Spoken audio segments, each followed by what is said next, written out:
Hello everyone, welcome to my channel Maths Vibe. So आज हम discuss करेंगे सितंबर 2022 का लीनियर अलजेब्रा का पार्ट सी का क्वेश्चन है, जिसकी क्वेश्चन आईडी है 376। For a positive n greater than equals to 2, let M N R denotes the vector space of n cross n matrices with entries in R. हमें एक M N R vector space given है, n order में n order की matrix आती हैं, entries are from R, which of the following statements are true. हम one by one deal करेंगे। First लिखा गया, the vector space of M N R can be expressed as union of finite collection of its proper subspace.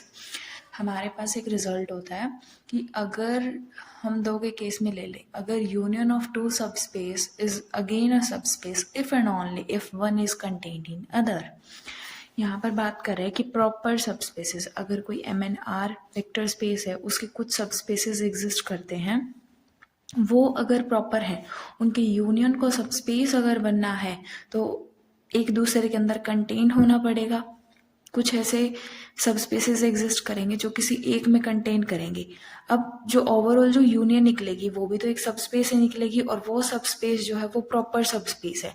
सो वो proper subspace कभी भी M N R के equal नहीं हो सकता। सो फर्स्ट स्टेटमेंट हमारी फॉल्स हो जाएगी कि vector space M N R हम finite collection of proper subspaces में एक्सप्रेस कर सकते हैं। ये हमारी गलत स्टेटमेंट है।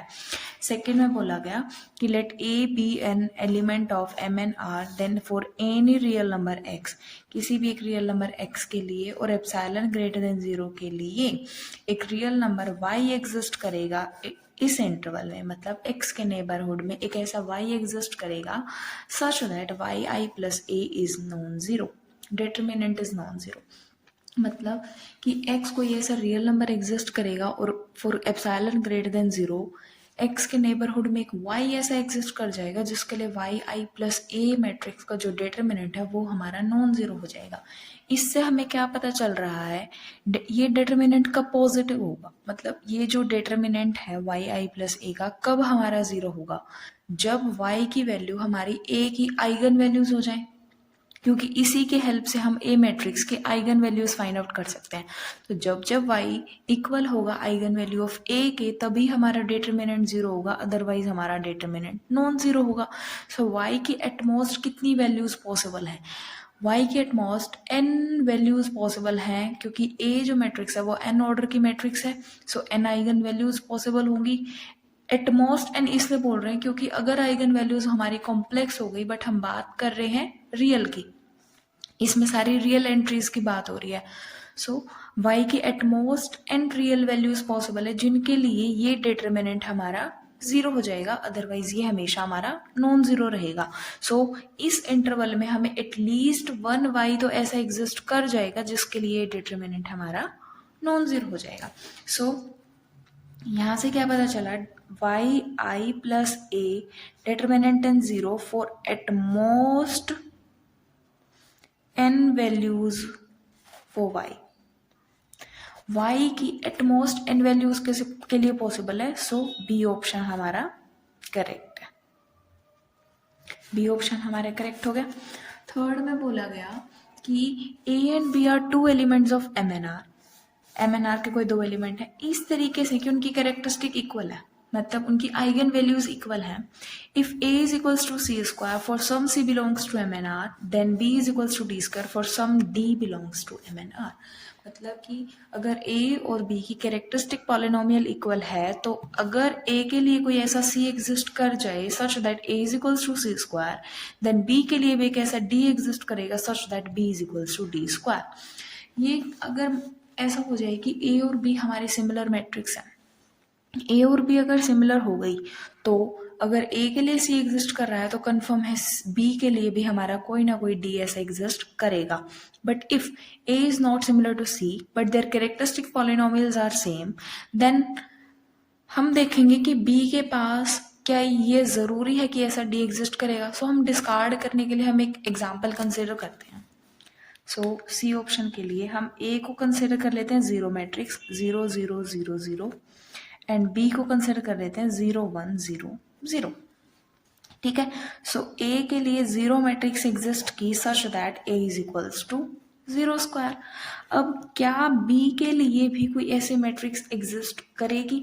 हम मान लेते हैं कि बी के लिए कोई मैट्रिक्स डी एग्जिस्ट की such that B is equals to D square. B is equals to D square, so B square is equals to D4. This implies that D4 is equals to 0 matrix. D4 is equals to 0 matrix मतलब D matrix exist की जिसका index of nilpotence 4, index of nilpotence 4 है, but matrix ही हमारी 2 order की है, so index of नीलपोटेंस हमारा 2 से greater नहीं हो सकता, सो इंडेक्स ऑफ नीलपोटेंस कितना हो गया? 2.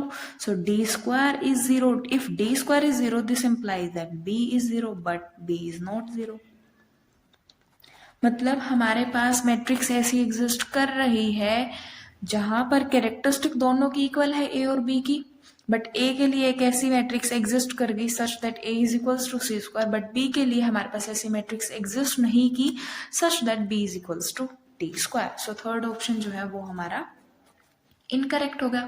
फोर्थ ऑप्शन में बोला गया for any subspace W of MNR there exist a linear transformation T from MNR to MNR such with W as its image. मतलब कि हमारा कोई भी एक सबस्पेस W एग्जिस्ट कर रहा है MNR का सच दैट कि एक लीनियर ट्रांसफॉर्मेशन T एग्जिस्ट करेगी MNR से MNR तक with W as its image. उसकी जो रेंज होगी वो हमारी W बननी चाहिए, एक ऐसे ट्रांसफॉर्मेशन एग्जिस्ट करें। सो हम क्या कंसिडर करते हैं, हम सबसे पहले जो भी हमारा MNR सबस्पेस है इसकी बेसिस देखते हैं, इसकी डायमेंशन कितनी है n स्क्वायर, और हम कंसिडर कर लेते हैं जो डायमेंशन ऑफ W है वो हमारी K है।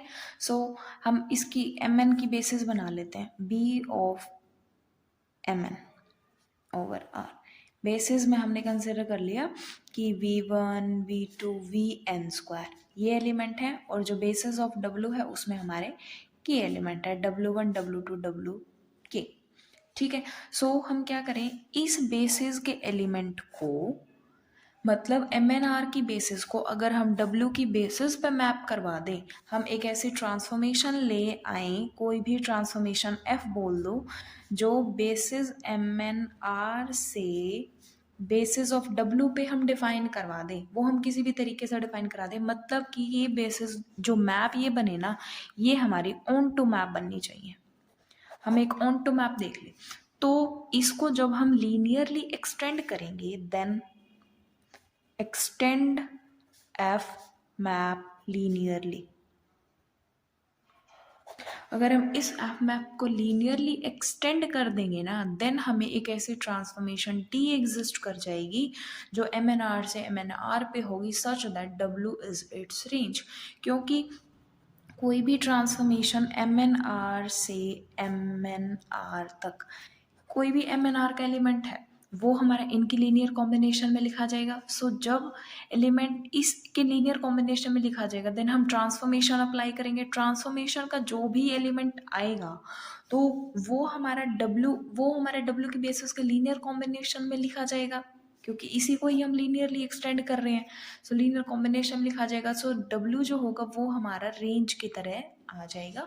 सो जिसकी वजह से जो फोर्थ ऑप्शन है उसने बोला कि ऐसा हमारा कोई T एग्जिस्ट करेगा such that W is as its range. So fourth option हमारा करेक्ट हो जाएगा। Thank you.